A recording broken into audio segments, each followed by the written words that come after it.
Yesus sungguh baik dalam kehidupan kita. Kenapa? Karena sudah memperhatikan, memelihara hidup kita.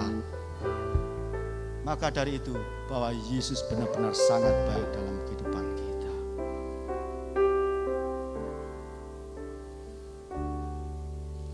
Yesus, Kau sungguh baik. Yesus, namamu indah. Yesus, ku cinta Kau selalu. Ku tinggikan, ku agungkan selamanya. Yesus, Kau sungguh baik. Yesus, Kau sungguh baik. Yesus, namamu indah. Yesus, ku cinta Kau selalu. Ku tinggikan, ku agungkan selamanya. Ku mau memuji-Mu, ku selalu puji-Mu. Ku mau menyembah-Mu, ku selalu sembah-Mu. Kau yang layak terima semua pujian. Hanya bagi Tuhan kita pujikan lebih sungguh lagi. Yesus, Kau sungguh baik. Yesus, namamu indah. Yesus,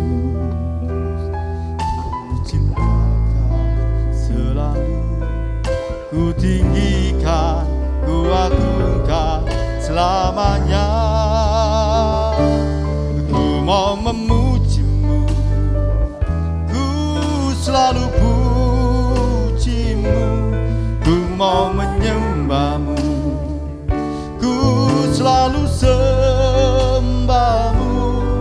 Kau yang layak terima semua pujian. Kemuliaan hanya bagi Tuhan. Kami undang saudara kasih untuk bangkit berdiri. Yesus, Kau sungguh baik. Yesus, namamu indah. Yesus, cinta Kau selalu.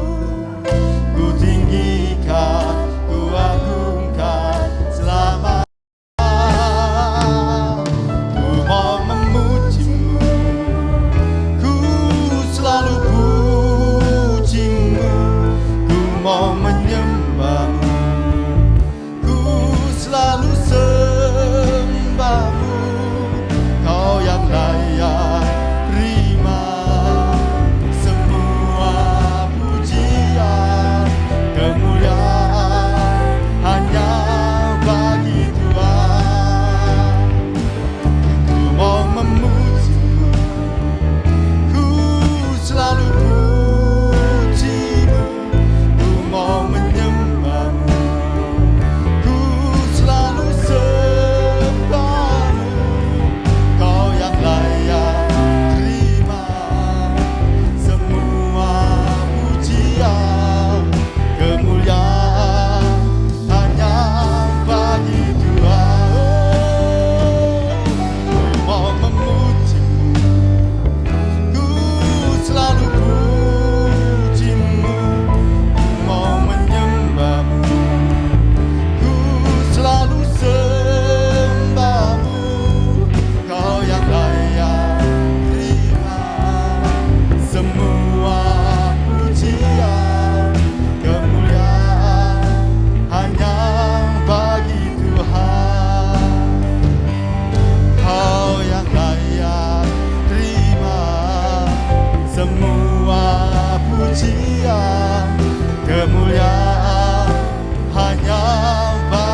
Haleluya. Haleluya.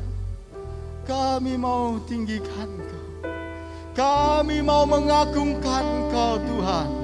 Sebab Engkau Allah yang dahsyat. Engkau Allah yang ajaib. Engkau Allah yang mulia. Engkau Allah yang selalu memelihara hidup kami Tuhan. Kami ada sampai saat ini bukan karena kekuatan kami, bukan karena kegagahan kami. Itu semua melainkan karena kasih dan anugerah-Mu Bapa. Haleluya. Kami mau tetap untuk menyembah-Mu Tuhan. Kami mau Tuhan selalu melekat kepada Engkau ya Bapa. Haleluya.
Kami mau Tuhan bawa mulut lidah kami untuk tetap memuji Engkau Tuhan.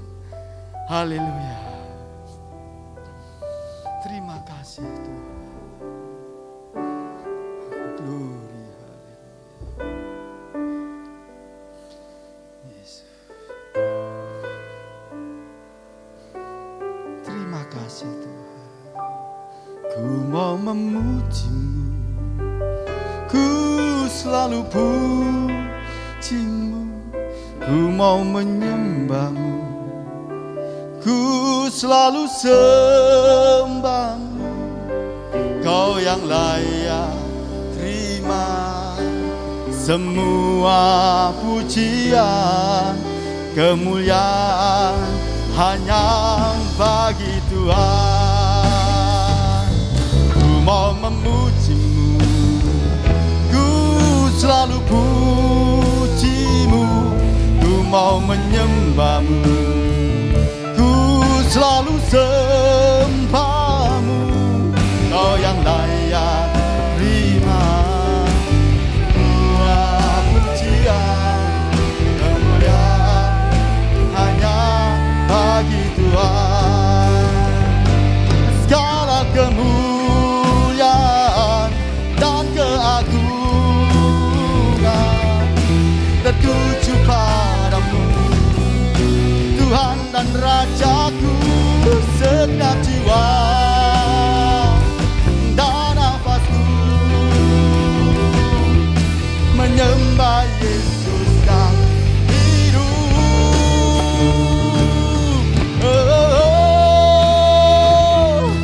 Mau memuji, ku selalu puji-Mu, ku mau menyembah, ku selalu sembah-Mu. Kau yang layak terima semua pujian, kemuliaan hanya bagi Tuhan. Kau yang layak terima semua pujian, kemuliaan hanya bagi Tuhan. Kau yang layak terima semua pujian, kemuliaan hanya bagi Tuhan.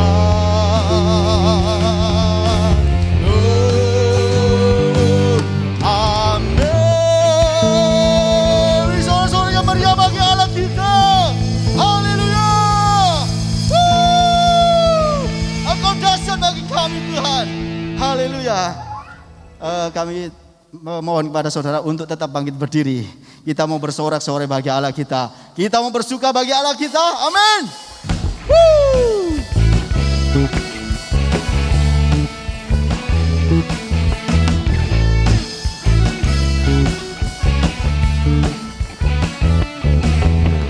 Besarlah Tuhan dan layak dipuji. Besarlah namanya, kekallah kuasanya. Aman berlindung dalam naungannya. Ya Allah bagi kita, di pihak kita. Besarlah Tuhan, besarlah Tuhan dan layak dipuji. Besarlah namanya, kekallah kuasanya.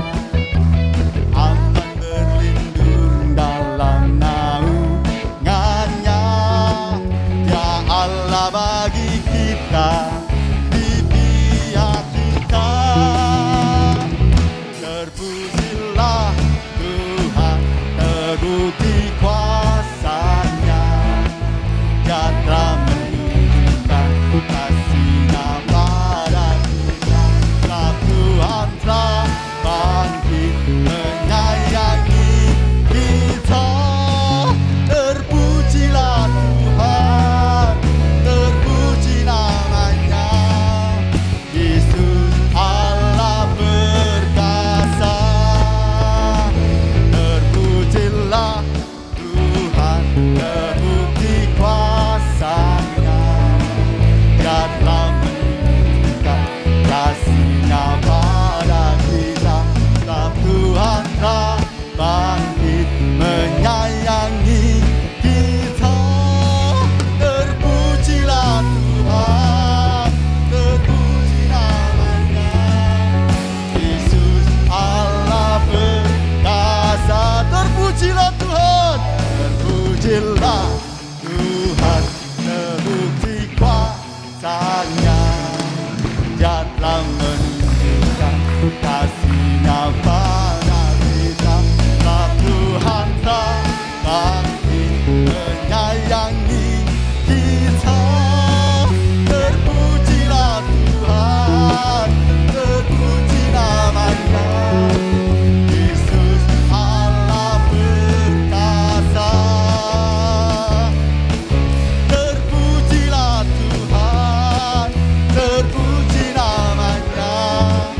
Yesus Allah perkasa. Yesus Allah perkasa. Sama-sama katakan, perkasa. Yes. Luar biasa. Silakan kembali saudara kasih, bahwa Allah kita sungguh perkasa, Yesus sungguh perkasa. Baik saudara kasih, kita akan persiapkan hati kita dan pikiran kita untuk mendengarkan firman Tuhan. Karena firman Tuhan adalah kekuatan bagi kita. Waktu Tuhan memang adalah waktu yang terbaik. Karena waktu kita perlu pikirkan waktu yang terbaik bagi kita. Tetapi segala sesuatu waktu Tuhan itu yang terbaik bagi kita. Terkadang waktunya Tuhan, enggak sesuai dengan kita. Enggak bisa kita ukur dengan waktunya kita. Karena waktunya Tuhan sungguh-sungguh luar biasa dalam kehidupan kita.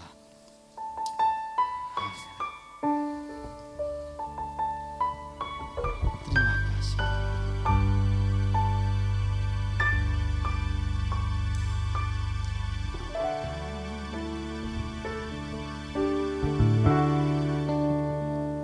Bila kau izinkan sesuatu terjadi,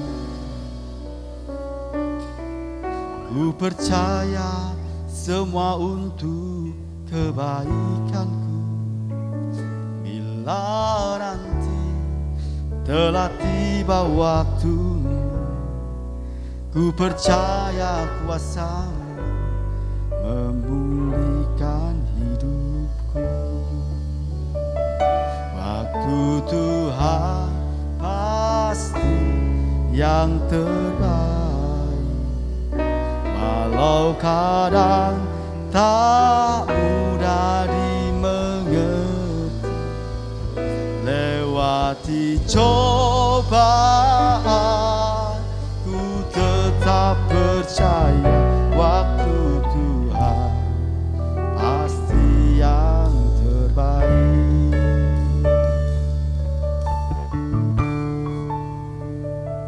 Bila kau izinkan sesuatu terjadi, ku percaya semua untuk kebaikanku. Bila nanti telah tiba waktu, ku percaya kuasa memulihkan hidup. Sekali lagi kami undang saudara untuk bangkit berdiri. Bila kau izinkan sesuatu terjadi, ku percaya semua untuk kebaikanku. Bila nanti telah tiba waktu, ku percaya kuasa-Mu memulihkan hidupku. Waktu Tuhan pasti yang terbaik, walau kadang tak mudah dimengerti. Lewati cobaan, ku tetap percaya waktu Tuhan pasti yang terbaik.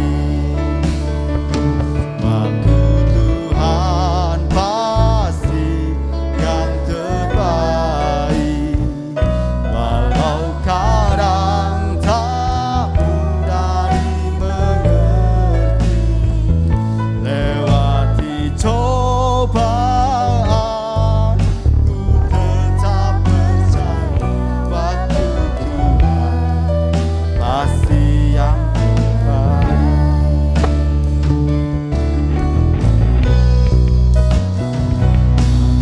Tuhan pasti yang terbaik. Doa firman Tuhan dan penyampaian firman Tuhan kami serahkan pada hambanya, Bapak Pendeta Jefta. Waktu dan tempat kami persilakan. Ku tetap percaya waktu Tuhan pasti yang terbaik. Waktu Tuhan pasti yang terbaik, walau kadang tak mudah dimengerti. Lewati cobaan, ku tetap percaya waktu Tuhan pasti yang terbaik. Waktu Tuhan pasti. Waktu Tuhan pasti yang terbaik, walau kadang tak mudah dimengerti. Lewati cobaan, ku tetap percaya waktu Tuhan pasti yang terbaik. Lewati cobaan, ku tetap percaya waktu Tuhan pasti yang terbaik. Waktu Tuhan pasti yang terbaik. Lewati cobaan, ku tetap percaya waktu Tuhan pasti yang terbaik.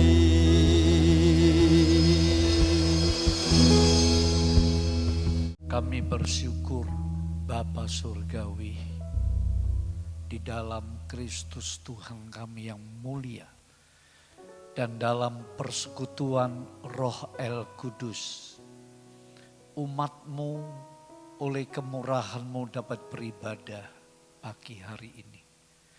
Kami yakin ya Tuhan, pujian kami naik ke hadirat-Mu. Kiranya menyukakan hati Tuhan. Kami percaya Engkau ada bersama kami Tuhan. Di saat apapun, karena Engkau Allah yang setia dan maha hadir. Engkau juga ada bersama kami saat kami mendengar firman-Mu. Kuduskan hati hamba, pikiran, perasaan dan jemaat-Mu. Buka pengertian kami supaya kami dapat menangkap kebenaran firman-Mu dan menjadi kekuatan, pedoman, sukacita dan pengharapan kami di hari-hari yang penuh kesukaran dan ketidakpastian ini. Puji Tuhan, kami sambut firman-Mu di dalam nama Kristus Tuhan, Kepala sidang jemaatnya. Amin. Shalom, haleluya. Jemaat yang dikasihi Tuhan, marilah kita bersama-sama pagi hari ini untuk merenungkan, meneliti, mengikuti uraian firman Tuhan. Firman Tuhan itu ada yang dilakukan, ada yang diuraikan supaya mudah dimengerti, diperjelas. Dan firman Tuhan itu ada kalanya menjadi rema supaya kehidupan umatnya selalu dibimbing oleh kebenaran firman Tuhan. Sedikit saudara, kebaikan itu tidak sama bukan dengan kebenaran. Sebab kalau kebaikan itu bisa kurang baik, sedikit baik, terlalu baik, amat baik. Ya, sifatnya begitu. Tapi kalau kebenaran, gak ada sedikit benar. Enggak. Kebenaran ya kebenaran, kurang berarti salah. Seperti ilmu pasti itu, 2 tambah 2, 4. Saudara tawar 3,8 enggak bisa. Karena dia pasti. Begitulah firman Tuhan di dalam iman Kristen. Karena itu perlu sekali orang Kristen itu harus tahu dan yakin bahwa kitab sucinya ini benar-benar benar. Tidak ada salah dan berwibawa. Itu salah satu pengakuan iman tentang Alkitab. Bahwa Alkitab adalah firman Allah, bukan sebagian firman Allah. Alkitab adalah firman Allah.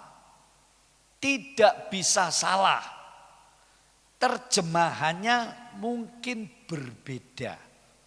Karena memudahkan para pendengarnya. Karena pendengarnya ini berbagai bangsa di dunia.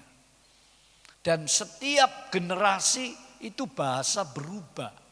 Karena itu Tuhan mengizinkan Alkitabnya diterjemahkan dari berbagai bahasa. Tapi ada bahasa aslinya. Ada bahasa aslinya.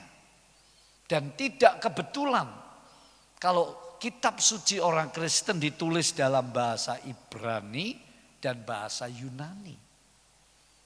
Itu ada dasarnya, panjang lebar untuk dijelaskan. Sehingga Daud seorang nabi dan raja, dia berkata, Tuhan firman-Mu teruji. Firman-Mu itu teruji. Nah, orang Kristen tidak perlu atau tidak harus membandingkan kitab sucinya dengan kitab-kitab kepercayaan orang lain. Tidak wajib. Tapi dalam sebuah komunitas yang resmi untuk namanya apologetika, nah itu masih bisa diterima, masih bisa dimengerti untuk mencari kebenaran. Tapi orang Kristen sendiri harus yakin bahwa Alkitab ini benar-benar benar. Kalau tidak, saudara akan menjadi manusia yang relativisme. Semua saudara anggap baik dan benar. Semua saudara anggap sama. Padahal kenyataannya bukan? Enggak sama.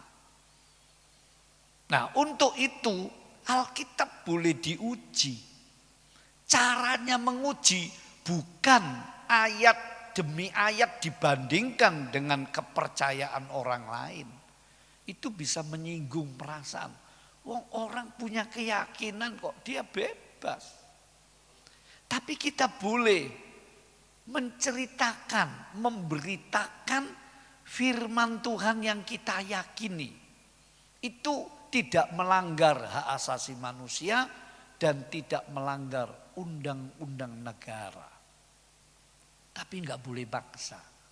Nah, untuk membuktikan bahwa firman Tuhan ini benar, tidak ada yang salah, bagaimana terbitnya, bagaimana ceritanya semua? Ada sejarahnya. Ada bukti-bukti penemuan, ada skripsinya. Ada gulungan-gulungan kitab. Ada penelitian arkeologinya. Ditemukan situs-situs. Nah itu. Kalau sudah begitu baru fair. Saudara, kalau tidak ada orang Kristen bilang, oh ini kitab suciku. Diteliti sejarahnya enggak ada. Sejarahnya amburadul. Nah itu enggak fair. Itu keyakinan yang bisa menyesatkan kehidupan kita. Saudara. Itu sebab sekali lagi di mimbar Tuhan ini perlu saya jelaskan. Alkitab orang Kristen teruji. Telitin, buktikan ribuan tahun. Semua ada cerita sejarahnya. Ada penemuan-penemuan yang membuktikan tulisan-tulisan itu. Begitu loh. Jangan dilihat loh, kok terjemahannya beda ya. Bahasa itu beda. Tapi inti pengertiannya enggak berubah. Saya misalnya ngomong ini, Amir ke pasar. Pasar dituju Amir, ya podo ae toh. Itu namanya sinonim. Kalau toh ada terjemahan yang berbeda, pengertiannya oh yang satu lebih jelas, makanya ada Alkitab bahasa sehari-hari. Karena tingkat intelek manusia itu enggak sama. Tingkat budayanya enggak sama. Generasinya berbeda-beda. Begitu saudara. Nah pagi hari ini seperti yang saya sampaikan. Saya rindu mengajak jemaat yang dikasih Tuhan. Gereja Logos ini, gereja Tuhan. Jemaat sekalian yang dikasih Tuhan. Tentang keselamatan. Ya. Nah beberapa bulan yang lalu sudah coba saya jelaskan, memang harus berulang. Gak mungkin saudara, kita dapat mengerti apalagi menghafal, ya kata orang Jawa, sampai ngeh. Kalau enggak diulang-ulang, kata Nabi Musa dalam kitab Ulangan, katakanlah ulang berulang. Nah itu. Kalau sudah ulang berulang, diharapkan saudaraku melekat, mengerti. Mengerti itu sudah perjuangan. Sebab kalau tidak mengerti, kata firman Tuhan Matius 13, itu benih yang tertabur di tanah yang jatuh seperti jalan tanahnya, datanglah burung, simbol dari kuasa iblis, lalu mengambil, memakan atau menyingkirkan benih itu. Jadi mengerti itu sebuah perjuangan, karena itu ikuti dengan betul. Saudara, kalau cukup waktu saya senang buka pertanyaan begitu. Ya, sehingga dialog, ya. Dan juga kita harus menyadari kalau orang setengah ngerti itu ada bahayanya loh. Setengah ngerti itu ada bahayanya. Sebab sebuah definisi, ya, apa sih arti, apa sih definisi, itu membutuhkan banyak sisi, saudara, banyak sudut pandang. Kalau saudara saya tanya, mimbar ini bentuknya apa? Nah, pasti beda dengan saya yang di belakang sini. Saudara nggak bisa melihat sisi ini. Kalau ada orang berdiri di sana, saya tanya, dia pasti beda. Nah, itu sebabnya definisi tentang keselamatan begitu banyak di dunia ini. Saya tidak sedang menceritakan apa definisi keselamatan. Saya punya rangkaian. Apa definisi keselamatan Kristen Science? Apa definisi pengertian keselamatan bagi saksi Yehova? Apa artinya keselamatan bagi Mormon? Apa artinya keselamatan bagi kepercayaan A, B, C, D dan seterusnya? Tapi mari saudaraku, pagi hari ini subtemanya keselamatan dan kesalahan. Ya, sebelumnya mari kita baca dulu satu ayat yang penting yang seringkali jadi pertanyaan dan jadi pro kontra. 1 Yohanes pasal yang ketiga. Tolong membaca firman itu ada pahalanya ya. 1 Yohanes pasal 3 ayat yang ke-9. 1 Yohanes pasal 3 ayat yang ke-9. Silakan. Setiap orang yang lahir dari Allah. Setiap orang yang lahir dari Allah. Nah, hanya kekristenan yang mengajarkan ada lahir dari ibu, ada lahir dari Allah.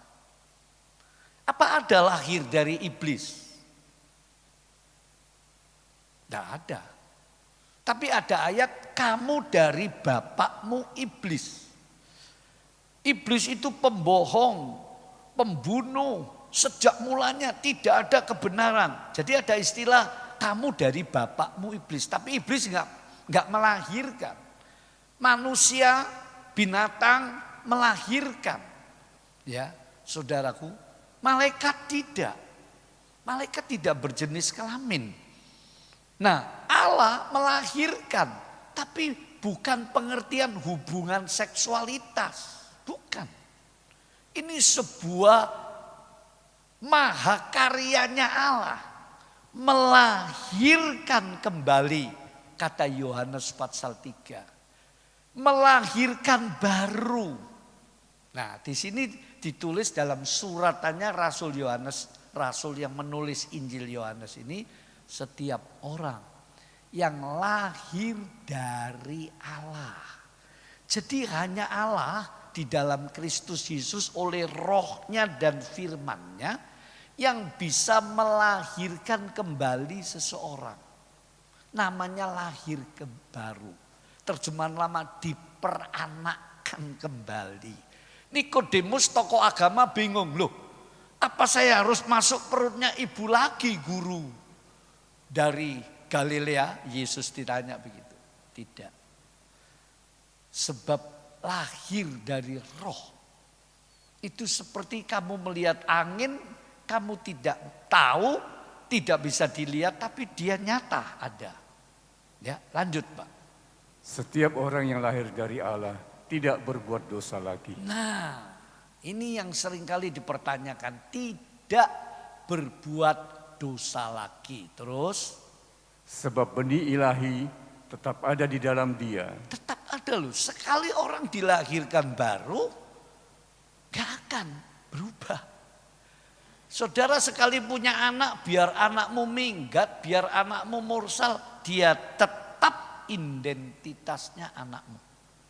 Sekali saudara disahkan penduduk Indonesia, KTP Indonesia, biar saudara merantau di mana saja, saudara warga negara Indonesia. Punya hak yang sama seperti warga negara yang lain di Indonesia. Ya, jadi itu terus dulu. Dan ia tidak dapat berbuat dosa karena ia lahir dari Allah. Nah, terima kasih. Jadi sekarang kita lihat keselamatan saudaraku dan kesalahan. Nah, sebelum saya masuk di 1 Yohanes 3 ayat 9, ini yang tidak bisa berbuat dosa itu maksudnya apa ya? Coba saya pikirkan. Begitu lahir baru menjadi orang Kristen, tidak berbuat dosa. Petrus pernah munafik. Sampai ditegur oleh Paulus. Paulus pernah gegeran dengan Barnabas sampai pecah 2 kelompok. Gimana itu? Nah, jadi banyak orang mungkin diajarkan. Orang Kristen tidak bisa berbuat dosa. Ini bukan bermaksud, saudaraku, kalau orang Kristen masih bisa berdosa. Ini bukan berarti kalau ada yang mengatakan begitu, itu bukan berarti kita memberi kelonggaran soal dosa. Bukan. Tapi memberi penjelasan yang benar. Dan memberi pengharapan pada realita kenyataannya dalam kehidupan yang nyata. Apakah orang yang sudah diselamatkan gak bisa salah?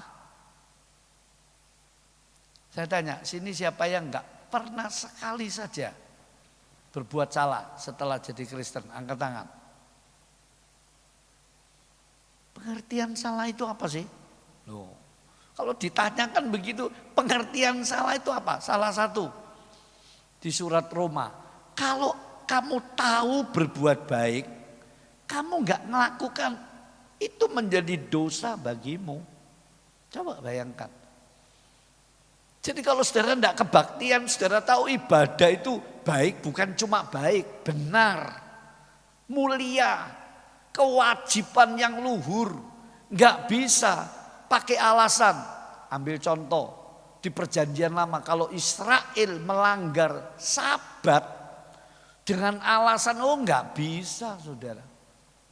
Nggak ada kata karena saya mau pergi, karena saya, nggak ada alasan itu.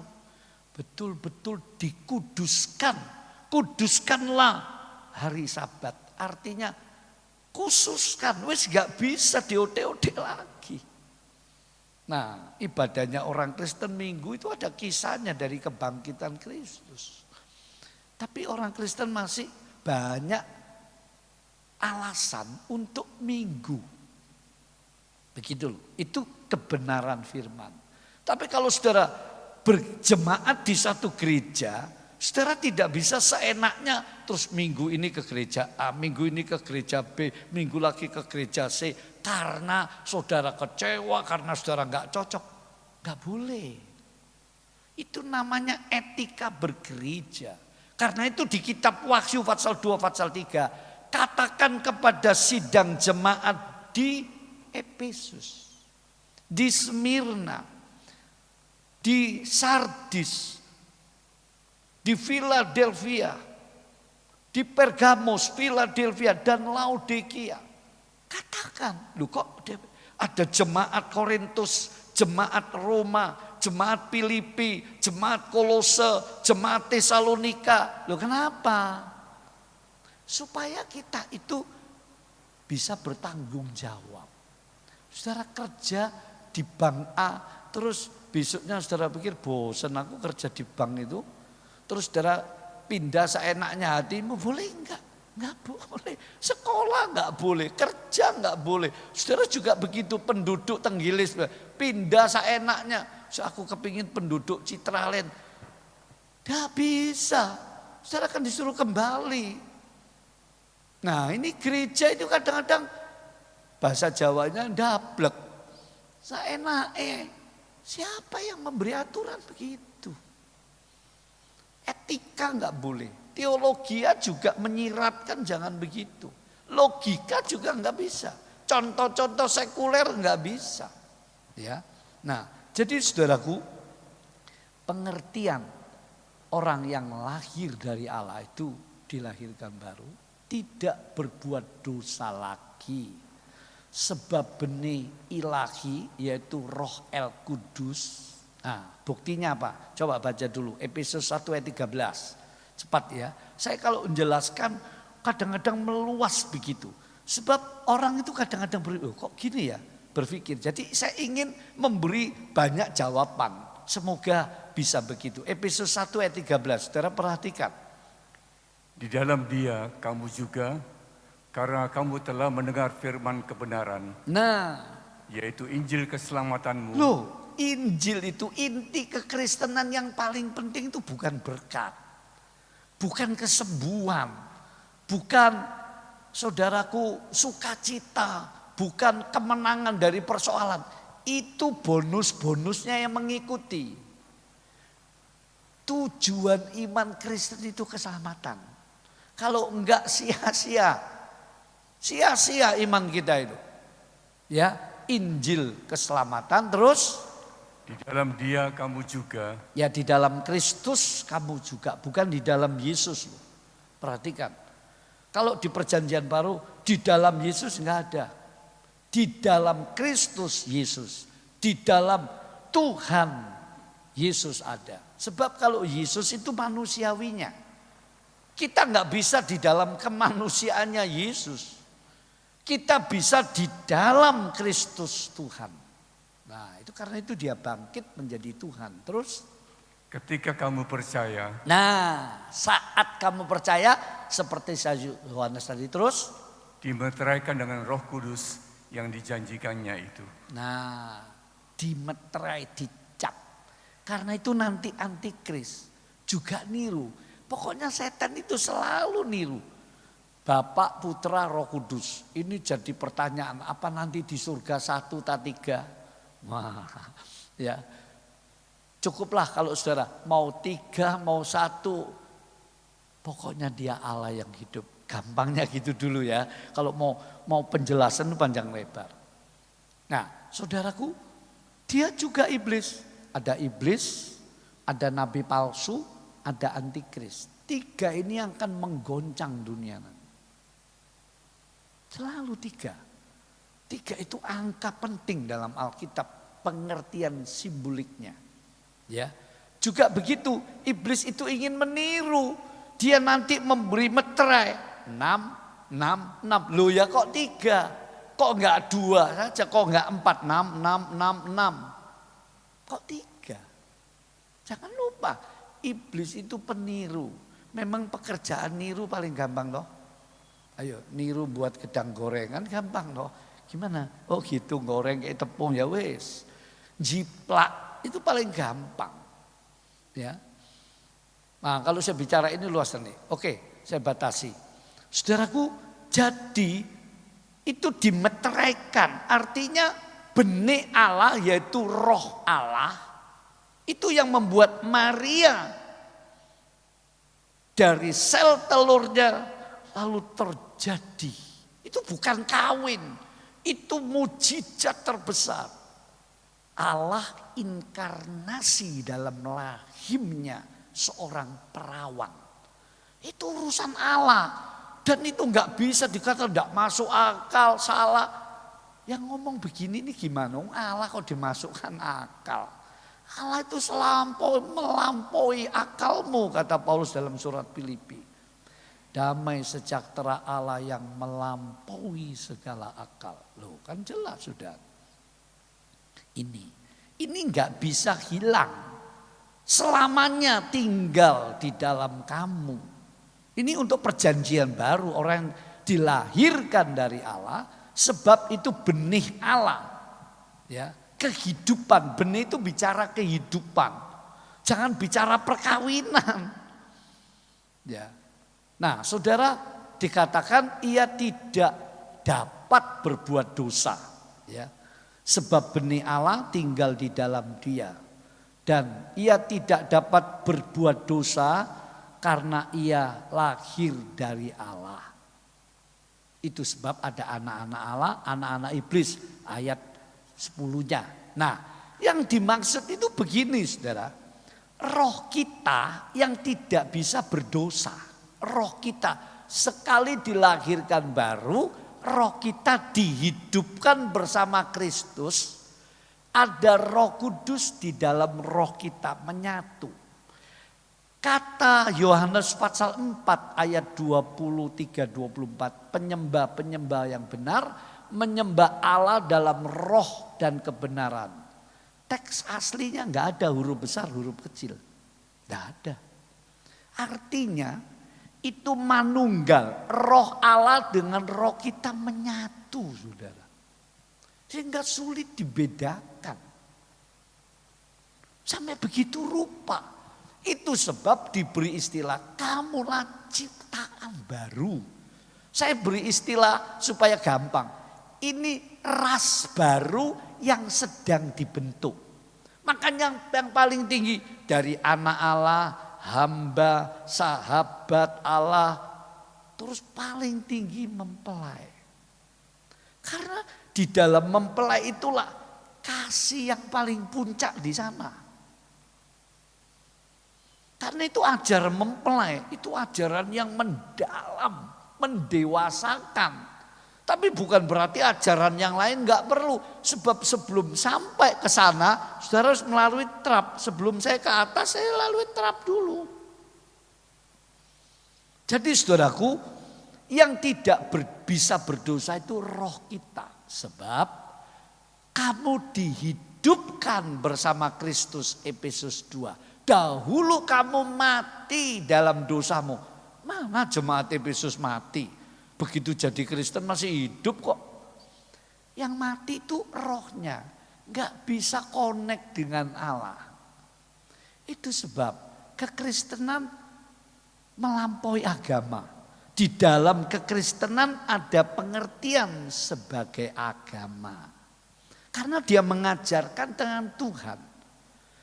Suatu kepercayaan kalau tidak mengajarkan tentang Tuhan atau tentang Allah, hanya mengajarkan kebaikan dan etika, sebetulnya saya pernah diberi pengertian dosen saya, itu bukan agama, itu filsafat,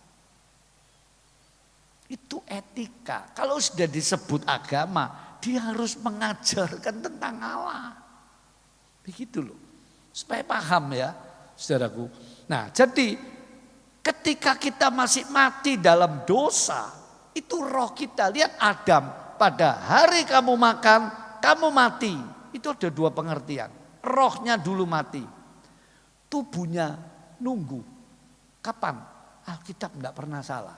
Umurnya Adam tidak melebihi 1000 tahun. Kalau sampai melebihi 1000 tahun, Allah keliru. Pada hari kamu makan, kamu mati. Padahal satu hari bagi Allah kan 1000 tahun. Unik ya, umurnya Adam kok nggak melebihi 1000 tahun. Dikunci, hari itu kamu makan, hari itu mati. Secara fisik betul. Umurnya 900 lebih nggak sampai 1000, mati dia. Tapi yang pertama rohnya mati. Nah ini yang membuat agama itu membosankan generasi milenial. Saya pikir siapa ya yang memberi istilah ini generasi milenial. Milenial yang sejati itu kalau Kristus Yesus Tuhan datang kembali. Itu zaman milenial. Sekarang ini zaman akhir, babak terakhir. Itu yang betul.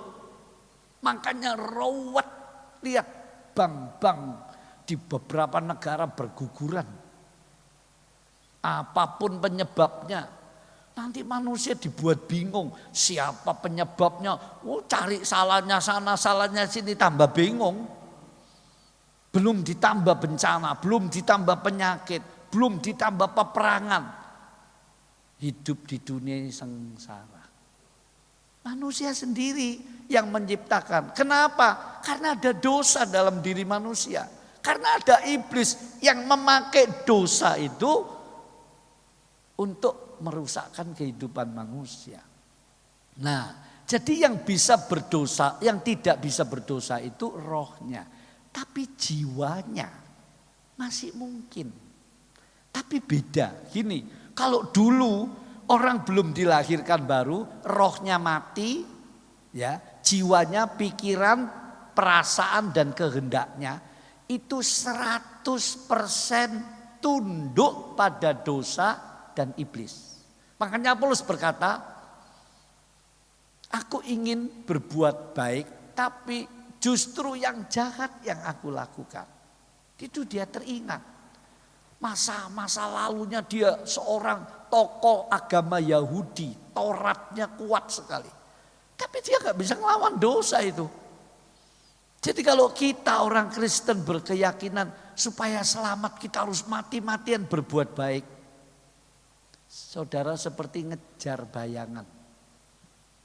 Nonsen. Paham ya? Ingat baik-baik ini. Kebenarannya mendalam ini. Nah, jemaat yang dikasihi Tuhan, ketika seorang lahir baru, rohnya hidup, dia bisa worship kepada Allah. Dia bisa connect. Ini yang membuat ibadah itu menyenangkan. Mau 4 jam, mau 3 jam. Makanya aliran Pentakosta, kalau New Pentakosta itu sama dengan karismatik. Itu mereka nggak bisa diatur siapa yang khotbah, jam mau nggak mau diatur. Dia mengalir menurut pimpinan roh. Itu kalau diterapkan bisa pulang jam 12 saudara. Waktu saya mengundang Ibu Indri Gautama, seorang ya pengusaha yang sukses lalu bertobat jadi Kristen lalu jadi penginjil. Kebaktian jam 3:30 sudah mulai, saudaraku, sampai jam 12 malam. Ini coba bayangkan ngeblak kayak pindang. Kayak pindang dijejer-jejer. Sampai papanya, ibunya, ini gereja apa ya? Kebaktian sampai begini. Ibu Indri ngomong gini, yang mau pulang. Saya mau menikmati hadirat Tuhan di sini. Loh, sampai begitu. Waktu saya ke Jakarta, saya ketemu dia. Ya, tapi begitu sibuknya. Wah, kalau sudah pendeta besar biasanya amat sibuk. Tapi ini bahaya bagi para pemimpin. Terlalu sibuk pelayanan sampai lupa keluarga. Lupa tanggung jawab pekerjaan. Itu juga enggak bijaksana. Baik, benar, bijaksana. Hati-hati. Ya. Nah, jemaat, jadi rohnya hidup, jiwanya ikut terpengaruh, dilahirkan baru. Artinya begini, tidak lagi tunduk 100%. Pikirannya, perasaannya, kehendaknya. Tidak harus tunduk. Dia punya potensi untuk menolak. Kalau belum lahir baru, walaupun ingin menolak, sesungguhnya gak bisa. Karena masih manusia lama. Nah, manusia lama yang bersemayam di dalam tabiat dosa di dalam jiwa, itu belum lenyap, tapi dimatikan. Kalau mic ini dikecilkan volumenya sama bagian mixer yang di belakang itu, pasti nggak ada suaranya kayak gini. Tapi bukan hilang, dikecilkan, dimatikan. Nah, waktu lahir baru, jiwanya orang Kristen baru. Karena itu ada ayat supaya dalam hidupmu bersama Filipi, supaya kamu meneladani pikiran dan perasaan Kristus. Loh, kita disuruh diproses, diubah supaya pikiran, perasaan dan keinginan kita seperti Kristus. Disalibkan, dimatikan. Ah, ini ada beda dan ada pahalanya sendiri. Bukan untuk keselamatan, supaya untuk kemuliaan, kesempurnaan. Bahasa yang disebut supaya jadi mempelainya. Sebab tidak semua terangkat. Tidak semua jadi mempelai. Ada yang sahabat-sahabat mempelai. Baca Injil Matius. Itu bicara tingkat-tingkat kerohanian. Tubuh hanya mengikuti. Kalau roh mengontrol jiwa, roh dan jiwa pasti tubuh ikut. Tapi kalau roh padam, rohnya itu lemah, tidak berubah Roh Kudus di dalam dia, jiwanya lebih unggul, saudara. Maka otomatis tubuhnya akan mengikuti. Itu yang disebut kalah. Supaya berkemenangan. Kemenangan yang paling hebat apa sih? Kalau saudara baca Amsal, orang yang dapat mengendalikan dirinya itu pahlawan. Jadi kemenangan yang paling hebat itu mengatasi diri sendiri. Karena itu dalam agama tertentu ada orang bersemedi untuk mematikan dirinya habis-habisan. Dia milih tidak kawin misalnya. Dia milih nyepi misalnya. Itu intinya dia ingin mematikan keinginannya. Saya tanya, yang bikin orang menderita itu apa? Wah, ini jadi panjang lebar nanti. Apa? Tahu? Tidak punya duit, tidak punya mobil, tidak punya rumah bagus. Saudara, sesungguhnya bukan. Orang tambah punya banyak hal, tambah menderita. Saudara ke gereja, saudara baru beli emas 2 kilo misal, berlian 10 biji. Saudara lupa, loh tak taruh meja, nggak disimpan di tempat yang khusus. Pasti di gereja saudara gelisah. Wah ini kalau nanti ya dipancal kucing, waduh, wah ini nanti kalau diambil pembantu. Kekayaanmu bikin kamu gelisah. Di gereja nggak bisa pujian, nggak bisa dengar firman. Kudu pulang tapi takut sama Bu Gembala. Jadi saudara kayak pantatnya ada jarum. Aduh, kapan dah mari, kapan dah mari. Coba saudara enggak punya kan tenang. Kalau saudara punya mobil, coba pertama beli sewenang saudara. Saya dulu kalau dapat mobil nyetir pelayanan ke Semarang tak setir sendiri, sewenang. Sekarang ampun. Saya kalau suruh nyetir lebih baik tak tolak pelayanan. Kalau di setirno masih mending mikir. Kalau jarak jauh. Karena setengah jam saya mesti ngantuk. Kan bahaya. Ya. Nah, karena apa? Saudara punya mobil, saudara harus ngerawat olinya, bannya, servisnya, belum akinya, belum macam-macam. Ya enggak punya mobil enak. Saudara lihat orang yang di desa umurnya panjang-panjang. Pagi bangun rumahnya gede sederhana.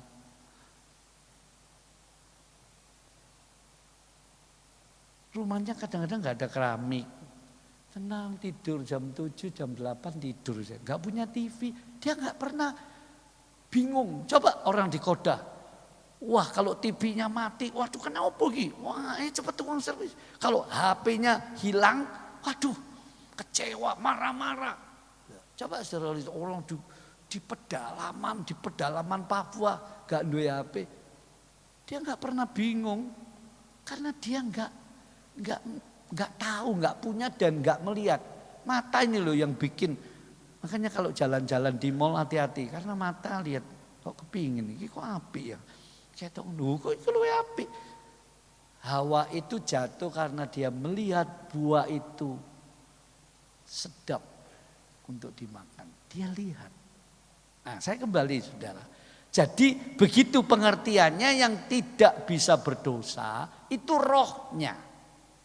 Nah sekarang dari ayat ini saya kembali, yang dimaksud keselamatan dan kesalahan itu poin pertama, konsep keyakinan soal keselamatan ini banyak yang salah. Nah ngukurnya, ya ini dari standar yang betul-betul harus dicek.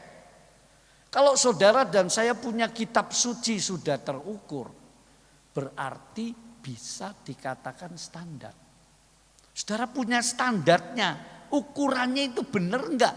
Nah ini standarnya. Kalau kitab suci kita belum teruji, nggak bisa dijadikan standar. Relatif. Karena itu penting, saudaraku. Betulkah Alkitab ini firman Allah? Nah, itu harus dimengerti dulu. Kalau saudara masih ragu, wah ini saudara pasti nggak punya pegangan, hancur. Keyakinanmu jadi gado-gado, jadi capjai segala saudara percayai. Nah, soal keselamatan tidak bisa begitu. Kita tidak boleh menghina keyakinan orang lain.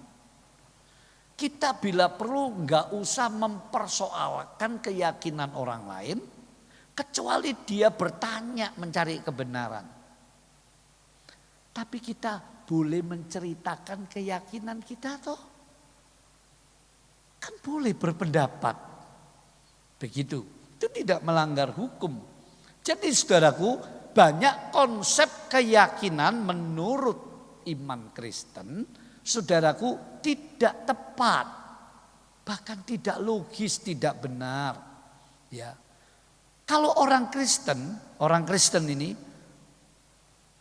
perbuatan baik dan ibadah itu berbeda dengan anugerah dan iman. Anugerah dulu terus iman. Ini kontra. Ada sekelompok orang Kristen meyakini bahwa perbuatan baiknya dan ibadahnya, contohnya orang Yahudi sampai hari ini gak mau terima Yesus loh. Dia lebih menekankan menjalani Taurat mati-matian. Salah satunya dia rindu mendirikan bait Allah. Saudara lihat kalau ke Holy Land itu ada tembok ratapan, itu sisi barat dari bait Allah yang diruntuhkan tahun 70 oleh Jenderal Titus dari Romawi. Mereka kepingin kalau doa, sungguh-sungguh pakai koplo ya. Saya waktu situ harus pakai koplo, nggak pakai koplo nggak boleh masuk saudara. Wah sampai begini-begini, nangisi kapan? Kapan Tuhan Mesias datang, kapan? Nah nanti dia kecelek, Yesus datang Mesias itu yang kedua kali. Yang pertama kali Natal sudah ditolak itu. Nah begitu loh. Jadi saudara lihat bahwa perbuatan baik dan beragama itu menjadi dasar untuk selamat. Kalau ada orang Kristen seperti ini, saudara salah loh. Justru keselamatan kita menurut firman Tuhan dalam perjanjian baru yang disebut kabar Injil keselamatan itu oleh anugerah dan iman. Itu dulu. Gak bisa di luar itu sudah. Itu sebab coba dibaca Yohanes 6 ayat 65. Coba ya. Waktu saya jam berjalan terus ya. Cepat. Yohanes 6 ayat 65. Langsung. Silakan. Semua dibuka Alkitab teksnya, Alkitab elektriknya. Yohanes 6 ayat 65. Ya. Lalu ia berkata, sebab itu telah kukatakan kepadamu. Sebab itu Yesus mengatakan kepadamu. Lihat ya sedikit. Di perjanjian baru Yesus gak pernah ngomong gini. Demikianlah firman Allah yang maha kuasa. Gak pernah. Dia selalu aku berkata. Kata aku di sini persis seperti ketika Musa bertanya Allah, siapa namamu? Nanti kalau aku ditanya Israel, ditanya Firaun, siapa Allah yang kamu sembah, yang utus kamu siapa namanya? Allah itu punya nama. Aku ada, yang aku ada. Nah itu. Kata aku ini sama di perjanjian baru Yesus berkata. Aku berkata, aku berfirman. Jadi dia itu Allah yang inkarnasi jadi manusia dengan satu tujuan, satu misi dan visinya. Oke lanjut.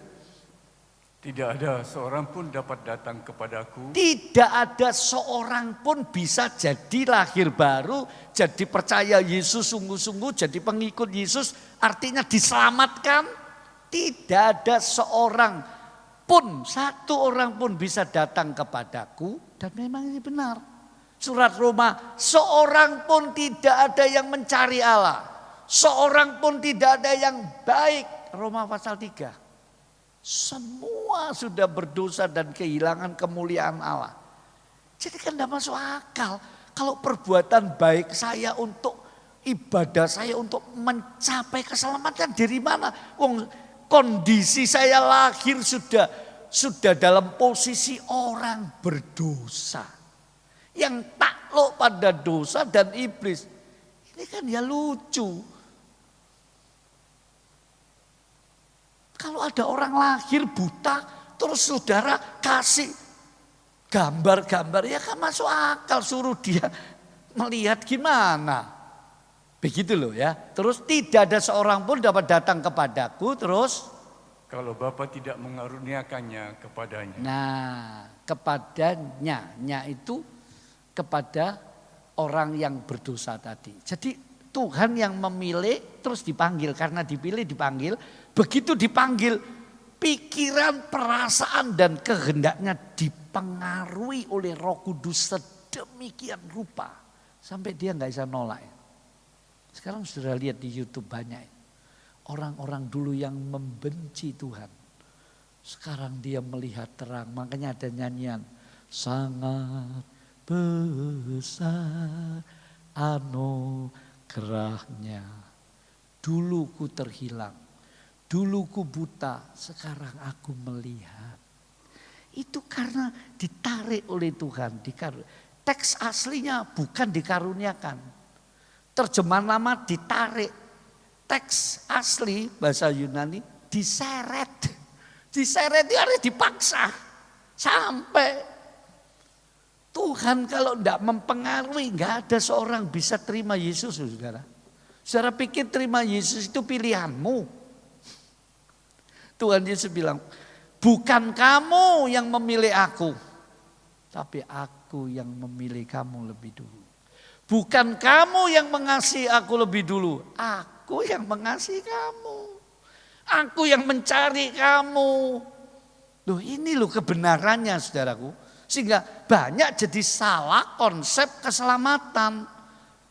Jadi kalau orang Kristen bukan perbuatan baik dan ibadah supaya selamat, tetapi orang Kristen sudah selamat oleh anugerah dan iman, lalu dia berbuat baik sebanyak-banyaknya dan beribadah sesetia-setianya. Kan begitu, ya. Ini belum keselamatan yang akan datang sama keselamatan yang sekarang. Kalau bicara keselamatan itu bukan soal yang akan datang saja. Aduh, di dunia ini biar aku menderita. Kalau Tuhan izinkan ya harus diterima. Sebab ada ayat tak dapat tiada. Kita harus masuk kerajaan Allah dengan menanggung banyak aniaya. Aniaya itu pengertiannya bisa fisik. Bisa saudara itu apa ya? Dimaki-maki, dibullying, difitnah. Sampai hatimu sakit begitu. Itu seperti dirajam, bukan dengan batu, dengan omongan. Pernah enggak? Saudara sakit rasanya. Aku ini salah opo kok sakit, kecewa. Itu namanya saudara sedang teraniaya. Asal saudara benar. Mau tidak mau ikut Yesus itu ada keselamatan, ada kemuliaan, tapi juga ada aniaya. Filipi 1 ayat 29. Kita bukan saja dikaruniai untuk selamat, tapi dikaruniai untuk menderita karena Dia. Nah, supaya kita ada pahala yang besar, yang penuh. Jadi saudaraku, hidup yang akan datang keselamatan bukan cuma yang akan datang.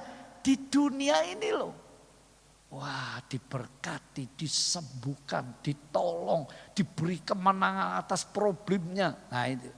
Tapi yang di dunia ini tidak boleh mengalahkan atau yang diprioritaskan melebihi yang kekal itu. Ini persoalannya. Kalau yang di dunia ini saja, ada seorang penulis buku rohani itu Kristen ayam. Saudara lihat bedanya ayam dan elang. Elang itu Raja Wali itu. Apa bedanya? Sama-sama punya paru, cekernya sama, ya. Sayapnya ya seperti ayam Raja Wali. Ayam ya seperti Raja Wali. Bedanya begini, ayam kalau pagi-pagi keluar dari kandangnya selalu matanya ke bawah. Apa sing dipangan tuk goleki cacing, goleki nasi lelean, di sampah-sampah dieker-eker. Sampai malam dia pulang ngandang lagi ya begitu. Suruh terbang tinggi nggak bisa. Suruh terbang di atas pohon yang nggak bisa kecuali ayam alas. Tapi kalau Raja Wali nggak ada. Raja Wali bangun terus pagi-pagi eker-eker di sampahnya tonggo, nggak ada. Dia terbang tinggi, matanya itu tajam, dia bisa ngincar di bawah itu apa, kelinci kah, tikus kah, atau bahkan binatang sekelas kambing kah, dia nah, lalu mesti naik lagi, bawa ke puncak gunung baru dia makan. Nah, Kristen Raja Wali lebih mengutamakan, memprioritaskan yang kekal, itu persoalan. Banyak tentu karena waktu saya akan masuk poin kedua lalu selesai. Ya, jadi konsep keyakinan yang salah. Jadi kan tadi keselamatan dan kesalahan. Poin pertama soal konsep tentang keselamatan ini banyak yang masih keliru orang Kristen. Bahkan banyak manusia yang keliru. Bukan disengaja saudara. Tidak dapat berita yang jelas yang pasti. Karena itu rata-rata kalau ditanya pasti selamat enggak? Sulit jawabnya. Kalau tahu ada orang saya selamat. Karena itu saya beristilah ada 4 ya. Ada orang yang gak peduli, sinis, tak acuh soal keselamatan. Biasanya ngomong gini, alah surga neraka itu jarine sapa? Kamu sudah lihat tak? Sudah pernah masuk surga, pernah masuk neraka. Karena itu kalau ada orang, saya pernah dibawa ke surga. Kebak dengar kesaksiannya. Kan begitu. Saya pernah dibawa ke neraka. Neraka itu belum ada penghuninya saudara sebetulnya kalau ngerti. Tapi hadis tempat orang berdosa kalau mati dimasukkan itu mirip neraka. Lah itu Lukas 16 contohnya. Kalau orang belum diadili dia ditahan, namanya tahanan. Dia belum divonis, tunggu takhta putih nanti. Nah ini banyak orang ngerti, dunia kape kiamat. Belum, masih jauh.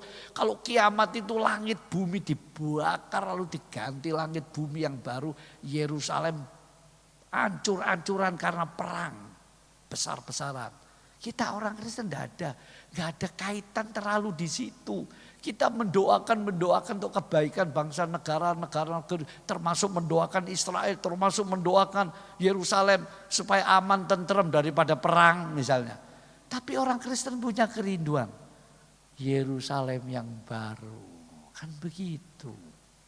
Jadi lebih unggul. Ini bukan mau ngunggul-ngunggulkan diri.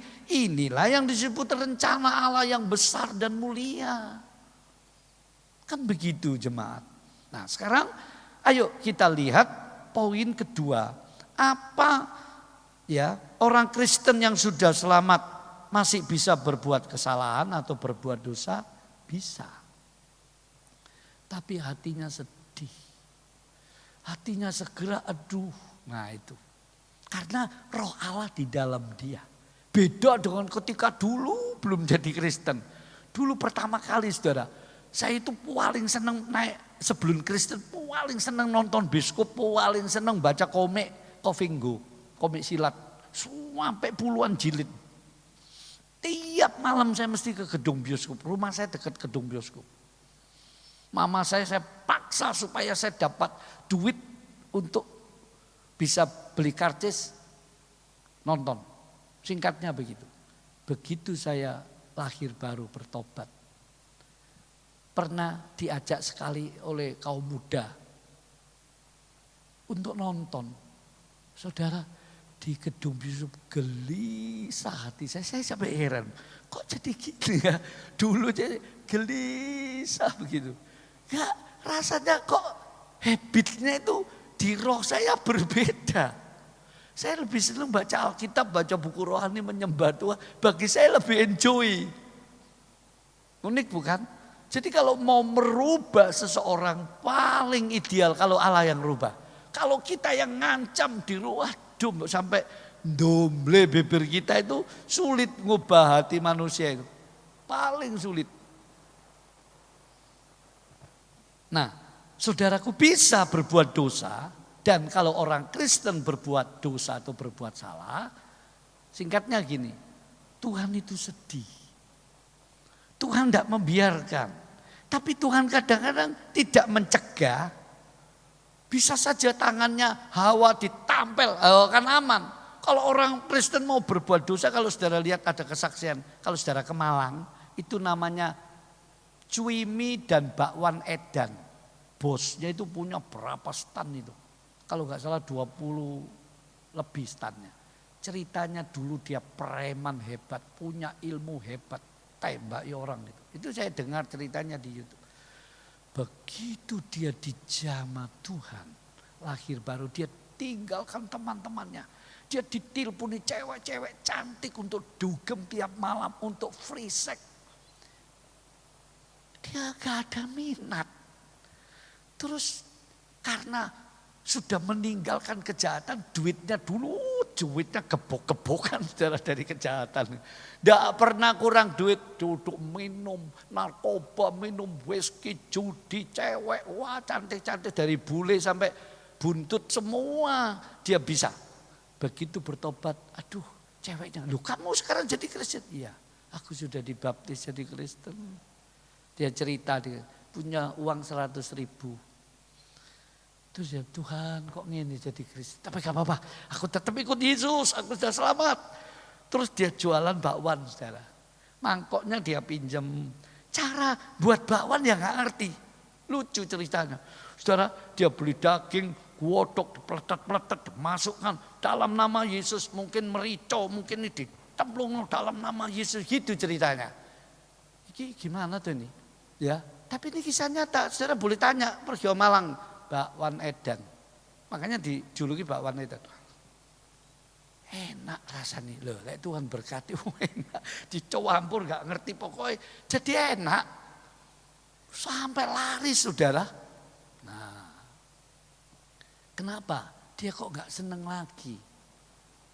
Jadi bisa berbuat dosa, berbuat salah bisa. Tuhan sedih ya. Dan orang itu dengan kehendak bebasnya masih bisa menolak. Kenapa kok diizinkan kehendak bebasnya begitu? Itulah menentukan pahalanya. Menentukan kemuliaan. Kalau semua karena anugerah diprogram, ya pahalanya gak ada, selamat saja.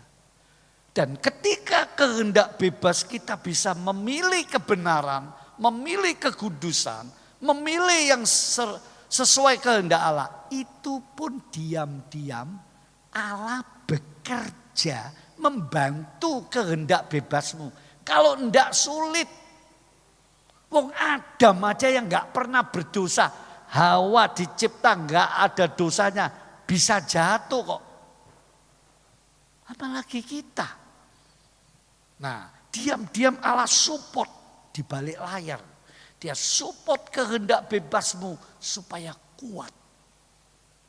Kalau toh lemah, orang benar jatuh dibangkitkan kembali. Nah, begitu.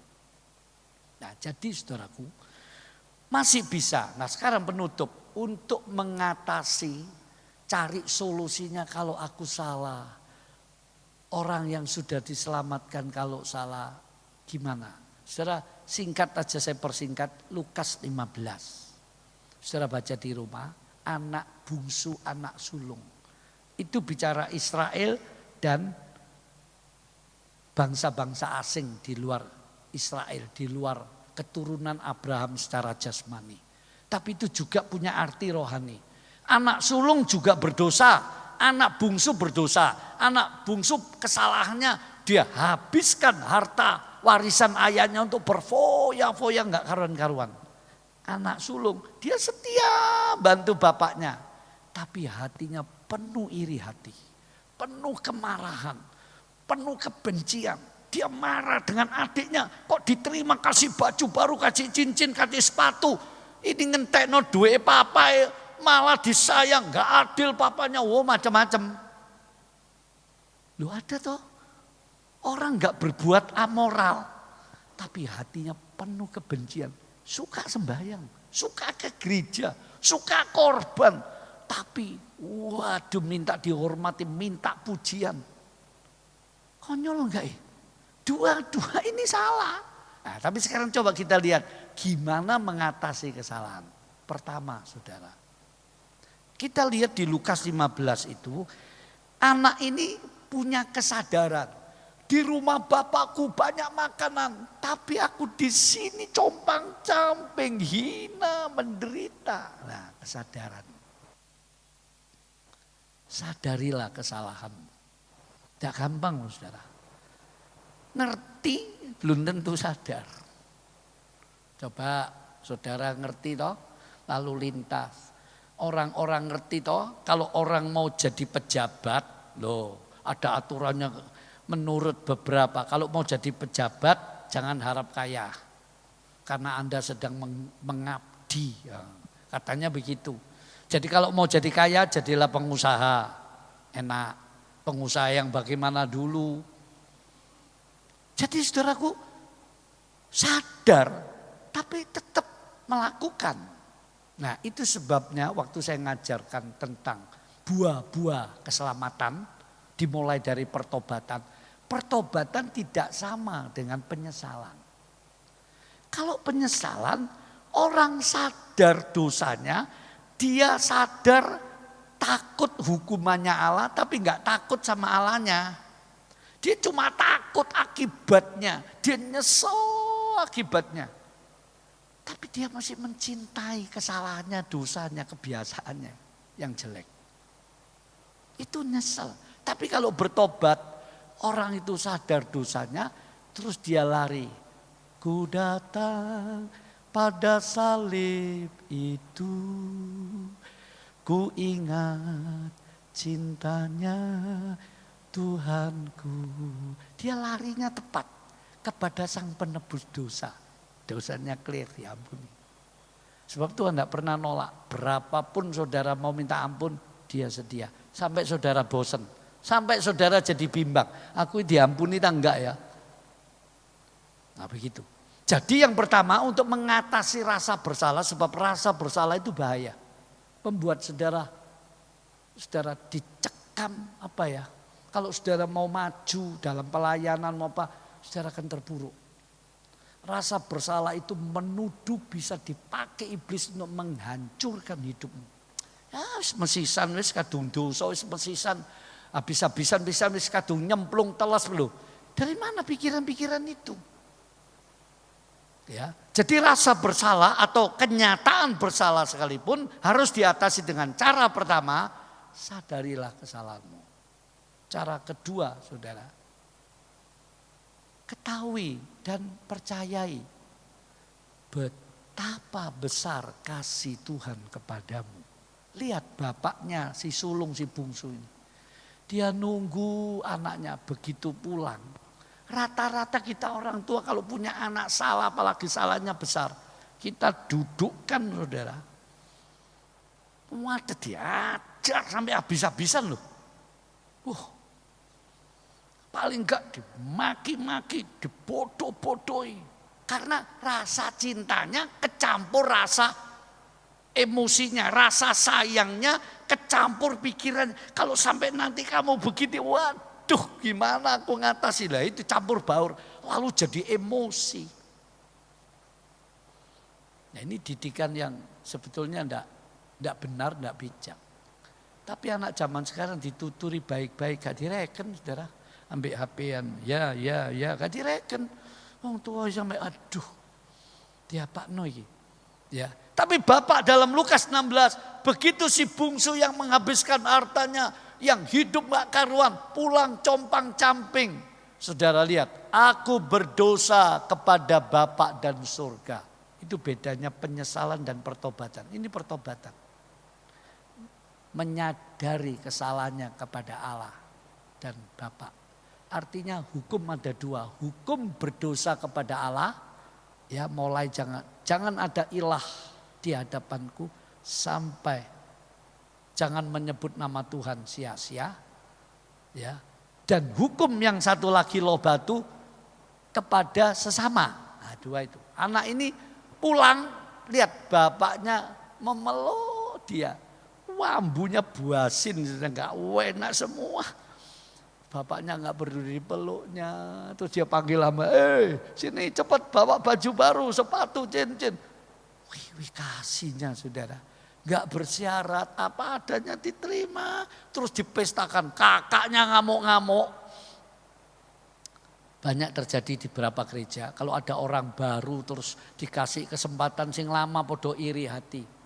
Saya pernah khotbah di tempat saudaraku. Terus yang pembukaan itu orang baru saudara. Baru masuk gereja itu. Terus ada satu sus itu artinya miss, dia belum menikah, sudah berumur. Itu biasanya jadi WL. Terus gembalanya, lihat Pak Yefta. Kenapa? Lihat mukanya muram, kenapa? Dia muangkel. Kenapa kok orang baru ini yang dipercayai? Loh gimana toh? Kalau mau maju orang baru nggak boleh. Terus gimana caranya? Mau maju harusnya yang lama itu ramah. Mari, kamu ayo kamu disupport. Begitu loh. Saudara, saya harap saya enggak tahu persis ya. Saya enggak nyiapkan firman untuk nyikati si asing, enggak ada loh. Saya paling enggak suka begitu. Dan enggak ada sponsor pesan begini, no.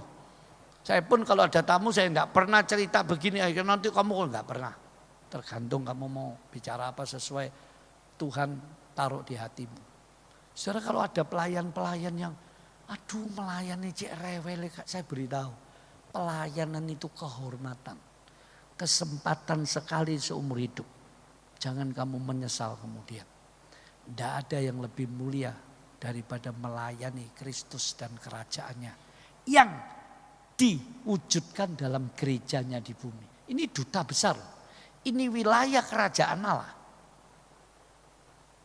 Sorga itu pusatnya. Ini duta-duta besarnya seluruh dunia. Satu kali nanti dikumpulkan, ditarik semua. Makanya ada istilah pengangkatan orang-orang kudus. Pengangkatan gereja di akhir zaman. Jadi yang kedua untuk mengatasi rasa bersalah, saudaraku, saudara harus percaya, harus ngerti betapa besar kasihnya Tuhan kepada kita. Sehingga kita nggak usah takut datang minta ampun, clear. Jangan pakai perasaan, pakai iman. Kalau pakai perasaan, setan akan menang. Dia lebih lihai, lebih pinter untuk putar-putar sampai sudah, banyak toh kalau kita minta ampun dosa, pagi minta ampun dosa, siang masih nggak yakin, minta ampun dosa lagi, malam mau tidur masih minta ampun dosa, dosa yang sama, kesalahan yang sama.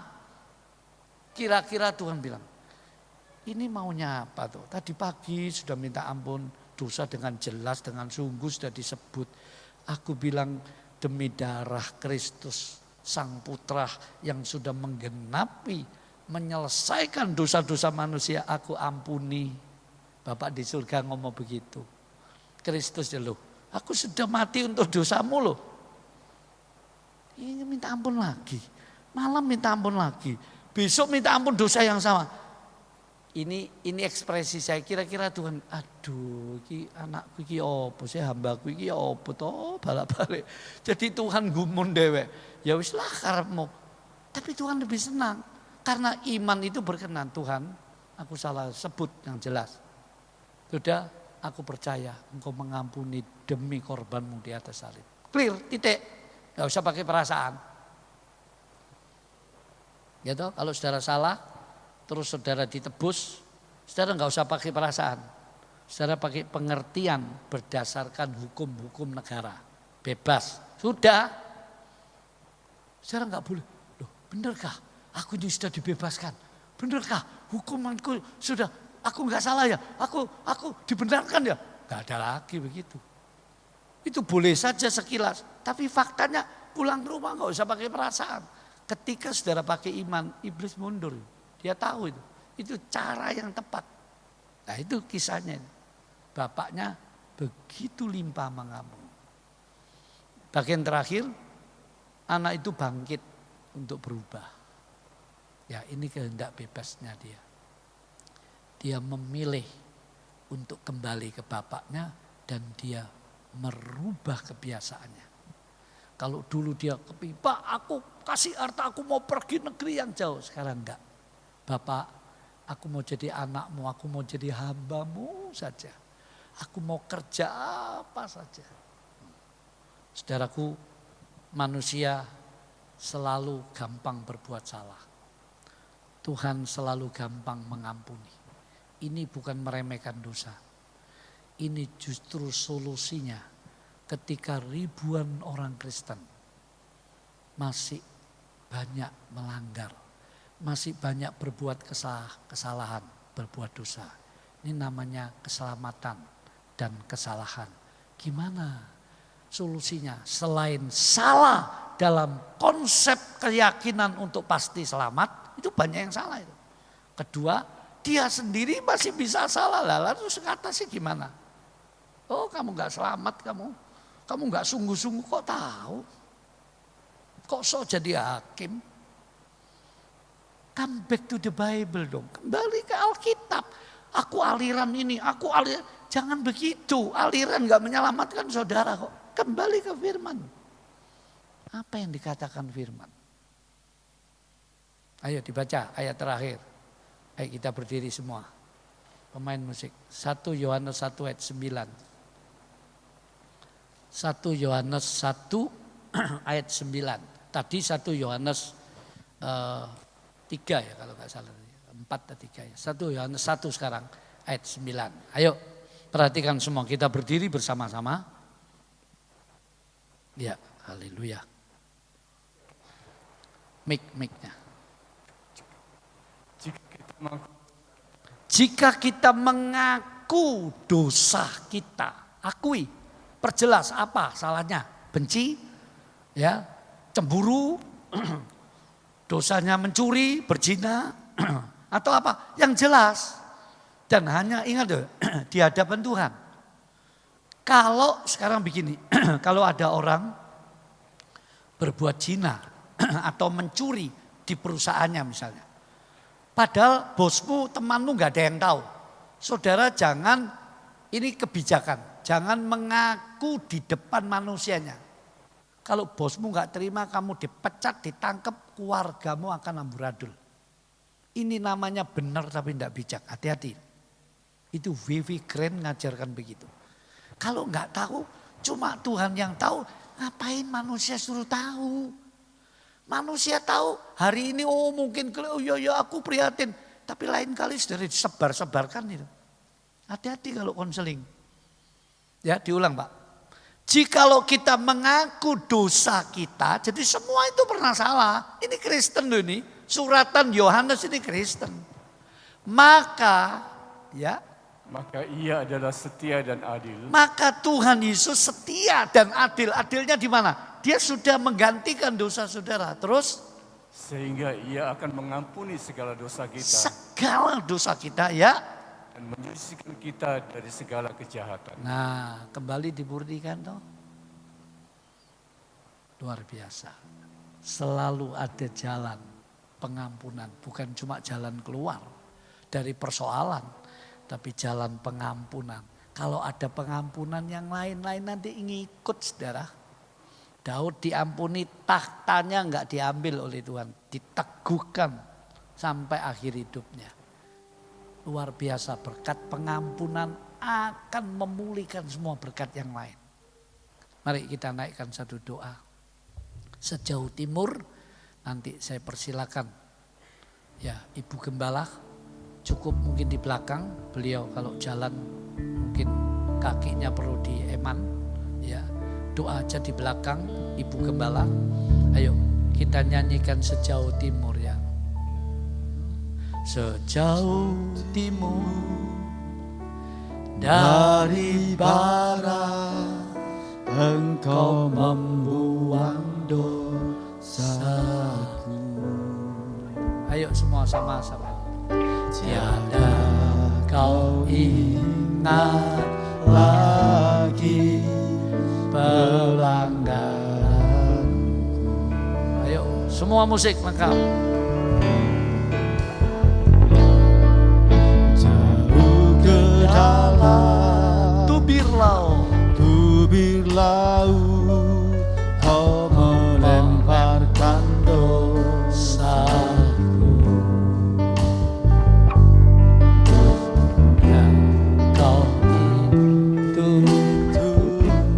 kesalahan-kesalahanku.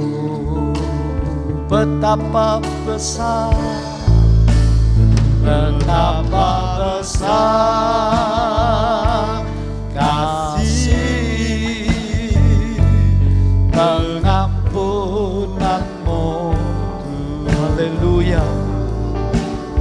Pagi hari ini Tuhan mau mendamaikan dirinya dengan dirimu. Pagi hari ini Tuhan menghargai setiap hati yang bertobat, yang mengakui dosanya. Dia akan pulihkan. Oh, haleluya.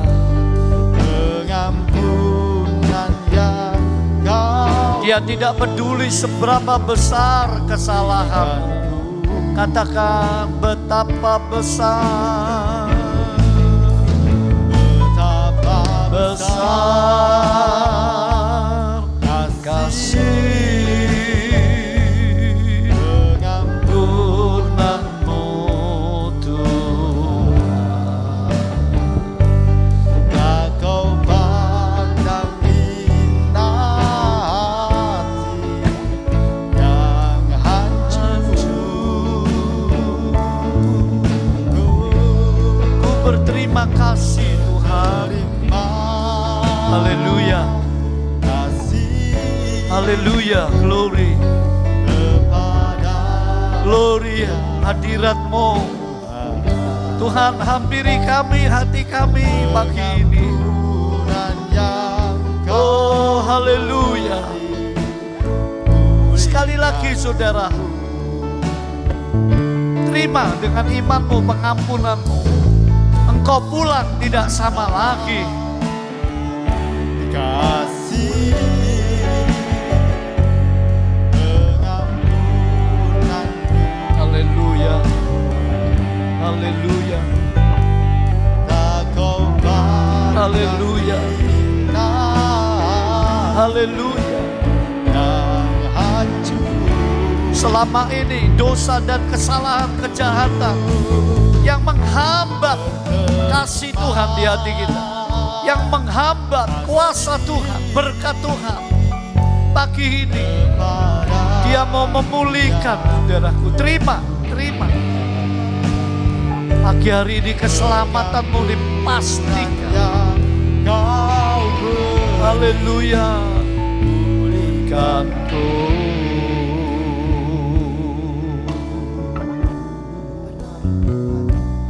Pengampunan yang kau beri. Pengampunan yang kau beri. Pengampunan yang kau. Ayo katakan pengampunan. Pengampunan yang kau beri. Pulihkan. Pulihkan. Haleluya.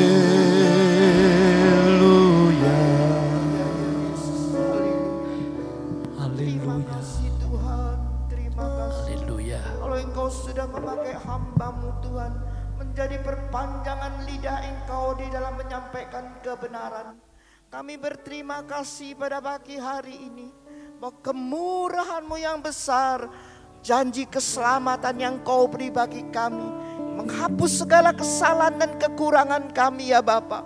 Engkau tidak memandang kami sebagai orang yang berdosa, yang hina di hadapan Engkau ya Bapa.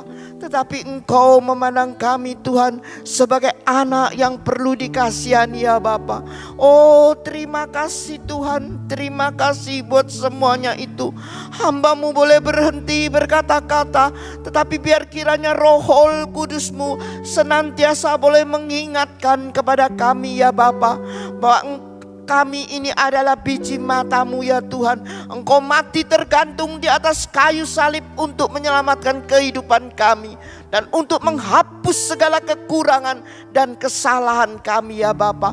Engkau tidak memandang hina Tuhan bagi kami, siapapun kami, latar belakang apapun kesalahan kami, dari background apapun Tuhan kami, tetapi Engkau sudah menyelamatkan kami ya Bapa. Oh terima kasih Bapa, terima kasih buat semuanya itu. Biar semua ini boleh menjadi pegangan bagi kehidupan kami Tuhan. Dunia tidak semakin baik, pada akhir zaman dunia menuju kebinasaan. Biar kami tetap berpaut kepada Engkau ya Bapa, karena Engkau Allah yang sangat mengasihani kami Tuhan. Jangan Tuhan persepsi keselamatan itu salah di dalam kehidupan kami, tetapi pagi ini kami boleh melihat, kami boleh dengar, dan kami boleh merasakan janji keselamatan itu bagi kami semua ya Bapa. Oh terima kasih Tuhan. Terima kasih Engkau berkati Tuhan beliau hamba-Mu yang sudah menyampaikan kebenaran firman-Mu. Berkatilah sidang jemaatnya, rumah tangganya, dan seluruh keluarga besarnya ya Bapa. Engkau pakai Tuhan untuk terus mengabarkan berita keselamatan ini. Dan biar kiranya berkat-Mu limpah ya Bapa. Dan bagi kami semua yang hadir Tuhan pada pagi hari ini, jangan pernah Engkau lewatkan kami seorang pun Tuhan untuk menerima berkat yang besar itu ya Bapa. Oh terima kasih Tuhan, terima kasih. Dengar dan jawab doa kami ya Bapa. Doa kami tidak pernah kami naikkan di dalam ilah yang lain, tapi dalam satu nama yang besar, Tuhan Yesus Kristus Juru Selamat, mempelai pria surga kami. Haleluya. Amin. Baik, kami akan mewakili atas gembala dan jemaat GPT Logos mengucapkan terima kasih kepada Bapak Pendeta Yefta yang sudah melayani kami tempat ini. Biarlah Tuhan memberkati pelayanannya, kesehatannya, dan keluarganya. Kita akan memberikan persembahan boleh dijalankan. Tak usah ku takut, Allah menjagaku. Tak usah ku bimbang, Yesus peliharaku. Tak usah ku susah, Roh Kudus hiburku. Tak usah ku cemas, Dia memberkatiku. El Shaddai, El Shaddai, Allah Maha Kuasa. Dia besar,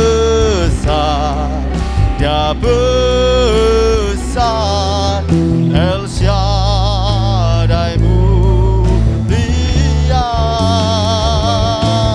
El Shaddai, El Shaddai, Allah Maha Kuasa. Berkat-Nya melimpah, El Shaddai,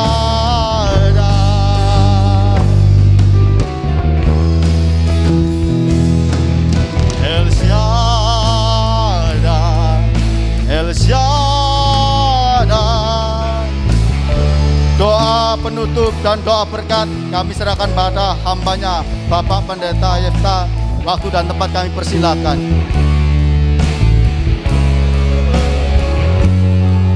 El Shaddai mulia, El Shaddai,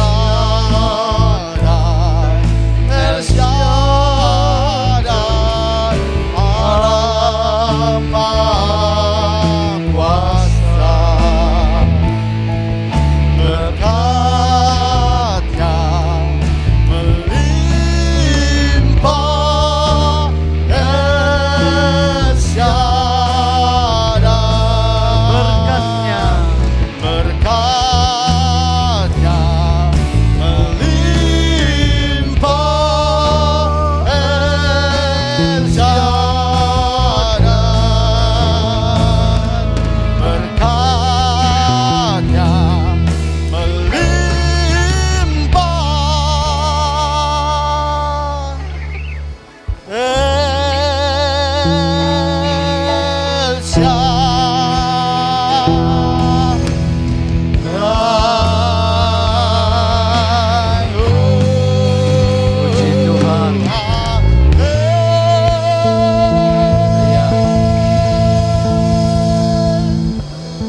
Mari kita angkat tangan dan wajah kita, naikkan syukur. Jemaat yang dikasihi Tuhan, berkat-Nya melimpah atas hidupmu. Roh, jiwa, dan tubuhmu tetap menjadi milik-Nya untuk selamanya. Engkau diberkati pribadi, keluarga, usaha pekerjaan, sekolah, pelayanan, dan pertumbuhan rohanimu. Perlindungannya nyata setiap saat. Pulanglah dengan sukacita dalam kasih sayang anugerah persekutuannya, Bapa, Putra, dan Roh Kudus, hari ini sampai Maranatha, Kristus Tuhan dan mempelai surgawi datang kembali ke bumi ini. Saudara dilindungi, tiba dengan selamat sejahtera. Haleluya. Amin.